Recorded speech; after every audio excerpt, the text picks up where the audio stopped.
NBA All-Star 2024 is around the corner, and we have the starters, and we have yet to hear what the reserves are, who the reserves are. So the starters for the Western Conference are Luka Doncic, Kevin Durant, Shai Gilgeous-Alexander, Captain LeBron James, and Nikola Jokic. Now this year there's no draft, which makes it East versus West, and I like that format because it kind of gives a more of a protect your yard if you're in the Eastern Conference, and also vice versa if you're in the Western Conference. Now here are my reserves for the Western Conference.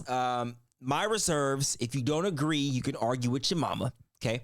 I think we can all agree on this one, though. So we're going to start off with Stephen Curry as reserve number one.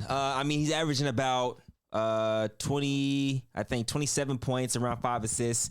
Although the Golden State Warriors, I believe, are in the 12th seed in the West right now. They're struggling. I still think Steph Curry, you know what I'm saying? If from a fan standpoint, you got to give the fans what they want to see. The fans want to see Steph Curry in the All-Star game, and I think he deserves it. Coming at the 2 spot, we got Anthony Edwards, one of the top teams in the league right now. He has to be an All-Star. He might have got snubbed as an All-Star starter, but that's more so on the voting side of things. Fans vote more for who they like more and who they've been seeing more in that light, I guess. So I guess Anthony Edwards fell short on that side. Coming in number 3, we got Devin Booker. I don't know how you can't not have him in the All-Star conversation, either him or Kevin Durant, but I think he's been playing exceptionally well in 2024 for sure, and that matters. At the 5th spot, this is where a lot of, I'm going to get a lot of flack for. I have De'Aaron Fox. Let me tell you why. If we're going to give Steph Curry a spot in the reserves as a 12th seed, De'Aaron Fox is averaging better stats and has a better record than the Golden State Warriors. I think team success also has to play in a factor for some players in this case. I think De'Aaron Fox makes the cut. I think he should be a 2-time All-Star this year. And yeah, that's just my reasoning. If we throw Steph in there, we got to throw De'Aaron Fox in there. It's just what you have to do, in my opinion. 6th spot, Domantas Sabonis. I think this is not debatable. Now, it's going to be tough to get 2 Sacramento Kings in there. I will say that because last year we got 2 Sacramento Kings in there. But I'm not too opposed of it happening again. I think it could happen again this year. And I would be ecstatic to get Sabonis, who used to play in Indiana. It just makes sense storyline.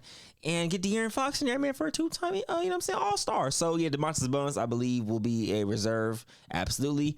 And this one right here could go either way, too. They could either give it to Paul George or Kawhi, or they might try to sneak in Paul George in place of De'Aaron Fox and give Paul George and Kawhi both All-Star spots because they are the top 3 team in the Western Conference right now. They've been playing top-notch. So I can't knock it, can't hate it, man. At the end of the day, this is my opinion. It's subjective until Thursday night comes around and they announce the reserves. And then my last spot in reserves goes to Anthony Davis. I feel like he's a perennial All-Star. It's pretty self-explanatory, man. But, yeah, But back to my De'Aaron Fox statement. I think you see the Golden State Warriors here 19-24. Sacramento Kings 26-18. De'Aaron Fox plays a big role in that, as well as Domantas Sabonis does, too. I think De'Aaron Fox creeps in and sneaks into the All-Star 2024 roster. Now, moving on to the Eastern Conference, this is where it can get a little tricky because I feel like for the most part, everybody is pretty much on the same, hiccups. Everybody's pretty much on the same page for the first, 6 guys I'm going to show you. And then it's on that last spot, you can kind of go either way, either day. So coming in number 1, we have Jalen Brunson. Been freaking box office this year. Box office. Spot 2, we got Donovan Mitchell. His man, I can't even explain it. The way he's just gotten better every single year. I think it's underrated. I think it's very underrated, man. He is a star in this league. Absolutely. Bam Adebayo, 3rd spot. For sure. I mean, in the Eastern Conference, what other bigs besides Joel Embiid, Giannis, do you really have to compete with Bam Adebayo taking his spot? I guess you could throw Miles Turner in there, maybe Julius Randle, but they kind of play different positions. I don't know. I feel like Bam Adebayo is the top 3 big in the East every year behind Giannis and Embiid. Maybe I'm forgetting somebody off the top of my head. But I think just out west it's way more competitive in terms of spots because it's 12 spots. In the Eastern Conference, I think there's more room for More room for newer guys to creep in every single year. So Bam Adebayo, I think, is going to return absolutely. Tyrese Maxey is going to make his first All-Star appearance this year. He has stepped into the spotlight. Once James Harden left, he stepped up and he isn't showing out. He has took on that role of I am the premier guard on this team, along with my big man Joel Embiid. It goes Joel Embiid, then me. I think Tyrese Maxey has embodied that role with the Philadelphia 76ers very well, and he's done amazing in that role. And I think this is first time All-Star selection. I'm gonna go with Paolo Banchero. The Orlando Magic. Currently, right now, I believe they are the A spot in the play-in. They started off, they were top 3 team in the Eastern Conference, by the way, you guys. I think you guys sleep on that. I think top 4 or top 3. But they've been falling down, having losses here and there pretty consecutively. So, I mean, it happens as part of the game, but I still think Paolo Banchero is an all-star this year. Like I said, the Eastern Conference, I feel like it has more room for newer guys to creep in every single year.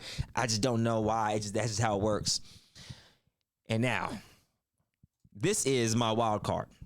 Before I show you my last one, this is the one that everybody's going to debate. That could be a Julius Randle, that could be a Miles Turner, or that can be Julius Randle. I think Julius Randle, Miles Turner are the only other ones I can think. Not even Miles Turner. I mean, because it is a home. It is in Indiana though, so I guess you could throw Miles Turner in that conversation. But I think between Julius Randle and Trae Young is going to be the debate of who gets snubbed. Just because I think they have a lot of forwards on that team. I think Trae Young creeps in right here and steals that spot. Also, I'm going to give Trae Young the Steph Curry treatment. If we throw Steph Curry in there, we got to throw Trae Young in there. He's averaging about 27 and 11, right? Tyrese Halliburton's averaging about 23 and 13. De'Aaron Fox averaging about 27 and 6 to Steph Curry's 27 and 5 off the top of my head. If man, why is my phone going off right now? And if you go over the standings once again, so let me go ahead and show you this. What the heck just happened? The Atlanta Hawks are 10, right? Kind of the same amount of wins that the Golden State Warriors have, but everybody wants to throw Steph Curry in there, so I think we also have to throw in Trae Young. That is my argument for that. So let me know in the comments below if I'm tripping. But this is my last spot, and I think it's going to be a guarantee because he's a Boston Celtic and they're one of the best teams, top 2 teams in the league right now. Jaylen Brown creeps in and not creeps in, actually. I think Jaylen Brown finishes at that reserve roster, but I don't think he's a wild card. I think he's solidified as a reserve. Yeah.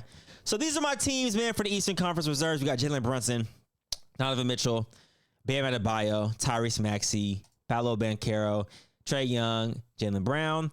And for the Western Conference, we have Steph Curry, Anthony Edwards, Devin Booker, De'Aaron Fox, Domantas Sabonis, Kawhi Leonard, Anthony Davis. Let me know below what you guys think. I think I did pretty well, you guys. I don't know. People might say I'm a little biased. I have 2 Sacramento Kings in there, but I truly mean that, man. I think my roster are pretty exact. I think at the end of the day, if I'm being honest, I do think that De'Aaron Fox is going to get snubbed somehow, some way. So tonight we play the Memphis Grizzlies, and Wednesday we play the Miami Heat before Thursday's reserves come out. So I think these next 2 games, De'Aaron Fox is going to try to prove why he's an NBA All-Star. I can't wait. Appreciate y'all. Sayonara. We're out this thing. Yeah.